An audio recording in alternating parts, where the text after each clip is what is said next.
Hello বন্ধুগণ, তোমরা সবাই কেমন আছো? আমি কিন্তু গরমে একদমই ভালো নাই, তার জন্য রেডি সেডি হয়ে শুটে চলে নিলিবিলি জায়গায় বসে শ্যুট দেখতেছি। কারণ আমি অনলাইনে শপিং করি, তার জন্য এই দিদিটা কিন্তু অনলাইনে শ্যুট করে। তার জন্য আমি জামা কাপড়গুলো ভালো করে দেখতেছি। দেখতে দেখতে আমার মনে হলো আমি কিন্তু একটা রিল বানাতে পারি। তার জন্য বানাইতে বানাইতে আমার কিন্তু ভোগ লেগে গেল। ঘরে এসে দেখি ভাত আছে, এই লাউয়ের ডগা, আর এই যে সয়াবিন আলু আছে, চপ আছে, কিন্তু দেখলাম মাছের ভাজাও আছে, কিন্তু মাছ রান্না করতে লাগবে এখন।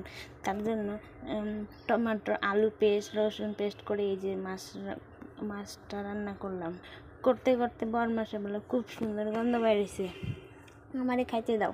আমি খাওয়ার দিয়ে বললো কি কাল আবার বানাই, খুবই ভালো হয়েছে। তো আমি বলছি ঠিক আছে, আজকে আমি আগে খাই নিই, তারপর কাল বানাই দিব। তারপর তা আস্তে আস্তে খাইতেছি, জোরে জোরে খাওয়ার জন্য আমি গেলাম জলদি জলদি খাও, তোমার জন্য একটা সারপ্রাইজ আছে। তো সারপ্রাইজটা এই যে সারপ্রাইজ।